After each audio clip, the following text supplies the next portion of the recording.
Top 10 gemstones found in jungles, swamps, and forests. Beneath the jungle canopy, where the light turns green and the air grows older with every breath, some of Earth's most extraordinary treasures lie hidden, forged not by fire or stone, but by roots, rain, and deep time. The gems on this list were not formed in volcanic vents or mountaintops, but in the jungle, rainforests, swamps, limestone dust, and forgotten forest floors. Here, nature doesn't compress beauty under pressure, it grows it. Each gem is a relic of life itself, but each was once lost beneath the leaves, and now they've been found. This is a journey through 10 gems that weren't meant to sparkle, but to survive.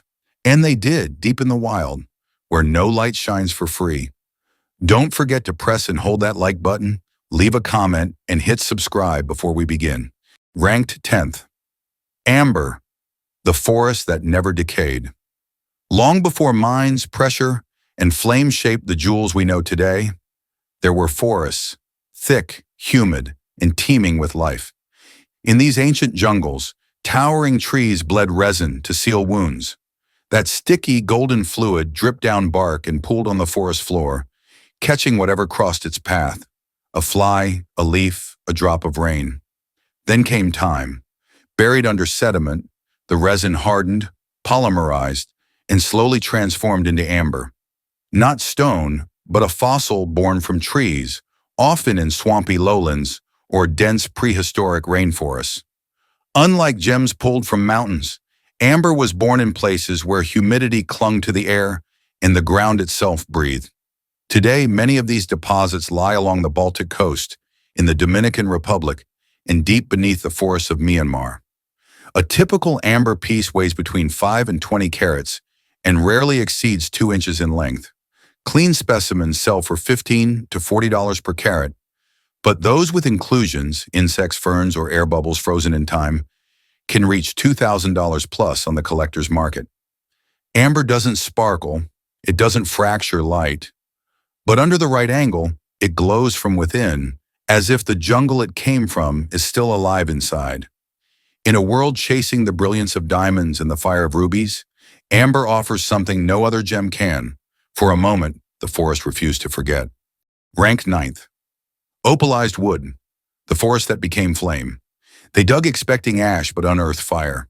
In the high desert of Arizona and the volcanic plains of Indonesia, paleontologists arrived searching for petrified trees, remnants of prehistoric forests swallowed by time. What they found instead were trunks that glowed from within. Wood turned to stone, and the stone turned to light. This was not just a fossil, this was opalized wood. Opalized wood forms when ancient trees, buried in sediment and sealed from decay, are slowly replaced by silica-rich water, molecule by molecule, cell by cell. Over millions of years under precise pressure, moisture, and mineral flow conditions, the silica crystallizes into opal within the wood structure, preserving the growth, rings, knots, and grain with eerie perfection. This log looks like wood but flashes with fire. Specimens vary from palm-sized fragments to whole stumps over 24 inches across. Many weigh several pounds, but select slices, trimmed, polished, and set, can yield stones of 10 to 100 carats. The commercial value ranges from $50 to $300 per specimen, but pieces with vivid play of color can fetch thousands, especially when the opalization forms inside recognizable wood textures. To geologists, it's a phenomenon. To geologists, it's a fluke. But to those who find it deep beneath jungle ash and desert clay, it's something else entirely. A forest caught mid-burn, still glowing, never consumed. Ranked 8th, Zoisite, the stone that waited to become legend. Field Report 1967, Miralani Hills, Tanzania, a ridge fractured by tectonic strain. Elevation, 4,500 feet. Vegetation, sparse. They weren't looking for beauty, they were looking for chromium. What they found was zoisite, greenish, brittle, veined. At first it was dismissed, not hard enough, not clean enough, a field mineral. But under high heat and precise angles, something shifted. The stone deepened. Blue-violet hues emerged. What had looked like moss in rock suddenly resembled twilight. That's when the transformation began. Zoisite, reborn as tanzanite. But not all of it turns. Much of the zoisite found in forested foothills, especially in undeveloped Tanzanian zones, remains unheated. In its raw form, it's earthy, green-gray with purplish undertones. Gem-quality rough can reach 2 to 10 carats, valued modestly at $30 to $80 per carat, but once treated, it can leap to $500 plus depending on saturation and clarity. Chemically, zoisite is a calcium aluminum silicate. Geologically, it's a product of regional metamorphism, forged in the pressurized roots of ancient mountain systems, often near or beneath jungle zones. It holds within it the tension of heat not yet applied. Zoisite is a gem in waiting. Not yet tanzanite. Not yet a myth. Just potential, coiled inside the crust of a continent that still keeps its secrets. Ranked 7th, Chrysoprase, the apple stone of forgotten kings. It was said that Frederick the Great kept a piece in his pocket. Not a diamond, not a ruby, a soft green stone, the color of spring mist in fading silk. Chrysoprase. In the age before laboratories and loops, gems were judged by feel, intuition, and symbolism. Chrysoprase, with its translucent apple-green glow, was believed to attract favor, calm betrayal, and protect empires. It adorned scepters, snuff boxes, and the hilts of ceremonial swords. It was less about wealth and more about unspoken power. Geologically, chrysoprase is a nickel-rich variety of chalcedony, a cryptocrystalline quartz. Unlike other quartz, it owes its color not to iron or copper, but to nickel silicates leached into rock veins beneath ancient forested serpentinite zones.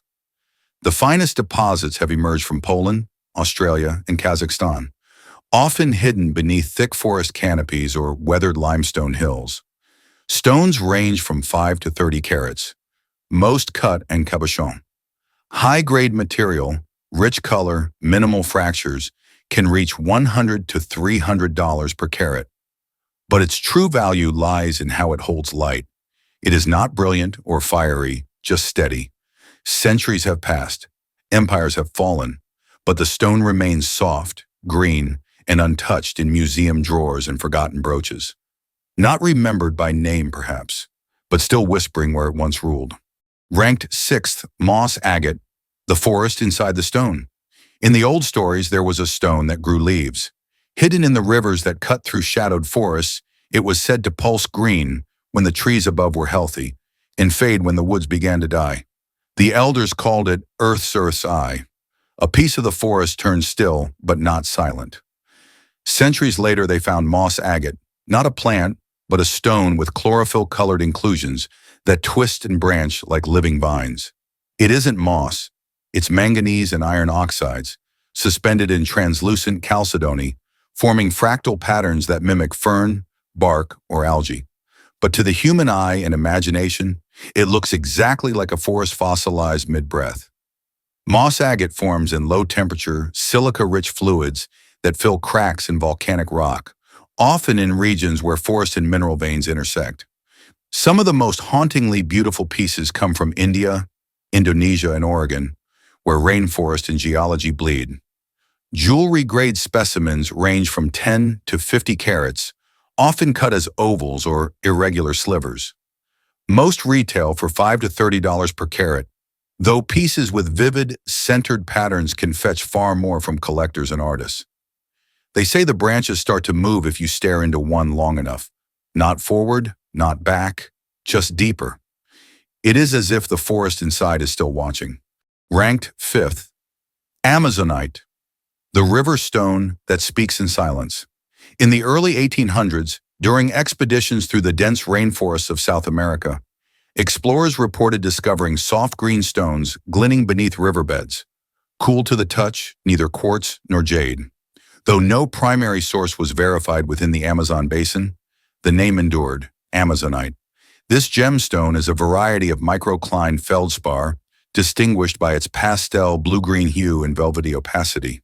Its color comes from trace amounts of lead and water-altered feldspar, a transformation deep within granitic pegmatites, often near fault zones in heavily forested highlands. The most prized deposits are found in Brazil, Colorado, and Russia, all within or adjacent to lush, granite-rich terrain. Amazonite typically forms large, blocky crystals. When cut for jewelry, stones range from 10 to 40 carats, with premium quality pieces selling for $15 to $80 per carat. Its surface does not sparkle, it calms. The luster is subtle, waxen then glassy, like river mist seen through the dense canopy. Despite centuries of trade and naming, Amazonite remains geographically mysterious, often discovered far from where its name suggests. It resists categorization. It offers no brilliance or fire, only silence and depth. Where it appears, it does so without fanfare. A quiet geometry carved by minerals and memory resting in riverbeds the jungle has long since claimed. Ranked fourth, Rainforest Jasper. The pulse beneath the canopy. Above the forest, the canopy breathes in silence. Thousands of leaves drawing in mist, heat, and light. But far below, beneath the roots and basalt, something else pulses. Rainforest Jasper. This stone, found primarily in the greenstone belts of Queensland, Australia, is not a single mineral, but a rhyolitic breccia, formed when volcanic ash and gas hardened into stone and fractured. Over time, mineral-laden water flowed through the cracks, depositing silica, iron, and chlorite. The result is a green, yellow, red, and brown mosaic, creating natural patterns resembling moss, lichen, and forest undergrowth. Rainforest jasper often contains spherical inclusions called spherulites, tiny growths of radiating crystal, giving the stone a cellular, almost biological structure. Some believe these patterns mimic photosynthesis frozen in mineral form. Gem-grade slabs are typically cut into cabochons ranging from 20 to 100 carats. Though modest in market price, averaging $3 to $15 per carat, the stone is favored in ornamental carving and energy work, especially for those drawn to biophilic design. Unlike most jaspers, Rainforest Jasper doesn't hide its chaos. It celebrates it. Every piece appears alive, a frozen cross-section of Earth's oldest biome, preserved not in amber or ice, but in solid, living color. No two fragments are ever the same.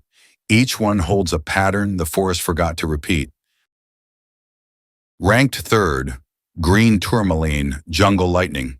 They found it behind the tree line, where the river veered inland, and the satellite signal vanished. There were no roads, no campfires, just a pegmatite vein cracking through granite, hidden under layers of soil, roots, and rain. Inside verdolite, green tourmaline, not polished, not clean, just raw columns of crystal long as a finger, fractured but alive with color. The kind of green that doesn't exist in leaves, brighter, deeper, electric. Verdolite forms in the final stages of pegmatite crystallization, when boron, lithium, and trace elements rush into fractures in superheated rock. In the jungle zones of Brazil, Mozambique, and Nigeria, these veins snake below dense forest floors, pulsing with minerals where volcanic history meets biological chaos. High-quality crystals are typically cut into gems, ranging from 2 to 10 carats. Stones with vivid, saturated green can sell for $150 to over $500 per carat, especially if untreated and eye-clean. Larger specimens, over 1 inch long, are often left uncut, collected for their structure as much as their color. Unlike emerald, verdolite doesn't crack easily.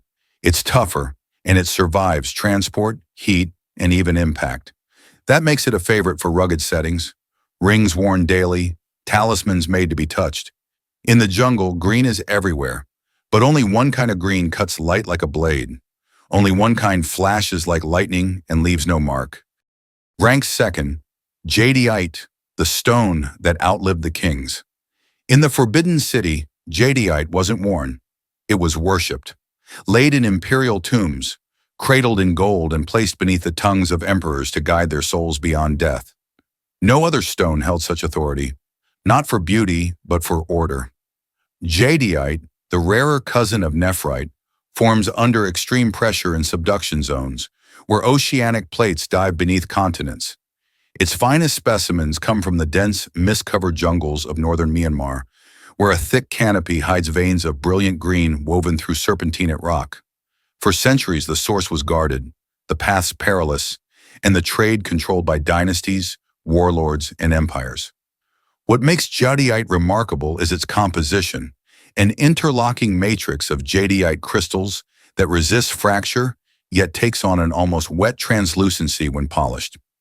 Top-grade imperial green jadeite, pure in hue and saturated with chromium, can command $10,000 per carat, with cabochons typically cut between 5 and 30 carats. Larger bangles or plaques often remain uncut, carved by hand into symbols of longevity, harmony, and divine power. Today, many palaces are dusted, thrones empty, but the jade remains, cold, unchanged. It does not oxidize, it does not rot. It outlasts belief itself. In a world where power fades, this stone remembers everything. In the first place, emerald, the throne beneath the leaves. Before gold was currency, before diamonds crowned rings, there was emerald, and it did not glitter. It ruled. In the jungles of Colombia, beneath vines and stone, it lay untouched for centuries, watched over by the Muisca, the Inca, and later the conquistadors who bled for it. This was no gem or ornament. It was a symbol of command. Emeralds form under rare conditions. Beryllium, chromium, and vanadium are brought together in a collision between metamorphic and igneous rock. In Muzo, deep within the Colombian rainforest, these forces converged with time and heat to produce something unmatched. Green fire wrapped in fracture and shadow. Unlike most gems, emeralds are almost always flawed, internally fractured, scarred. But those scars are celebrated, called jardin or garden, because even in its imperfection, the emerald radiates nobility. A top-tier Colombian emerald can reach $5,000 to $25,000 per carat, with fine stones typically cut between 2 and 10 carats. Larger flawless stones are rare enough to shift markets and history, from Cleopatra's mines in Egypt to the crowns of European empires. Emeralds have sat at the center of power, not just because of their color, but because of what that green means: wealth, fertility, and the earth breathing in life. Among jungle-born gems, none sit higher. Emerald is not the survivor, it is the sovereign. And the canopy's green cathedral wears no crown, because it is the crown. They are not mined from the abyss, the fire does not tear them. These stones are shaped where time moves slowly, beneath leaves, beneath roots, where water whispers and the earth breathes. Each gem we see is not just a product of pressure, but a memory of forests that have lived, burned, fossilized, and returned in silence. In a world that pursues clarity and perfection, these gems remain wild, imperfect, and alive in their way. Some are the green of the canopy. Others retain the insects and air of a forgotten age. But all remind us, not all treasures shine. Some grow in the dark and wait. Let us know which resonates with you in the comments, and don't forget to like and subscribe to our channel for more content like this.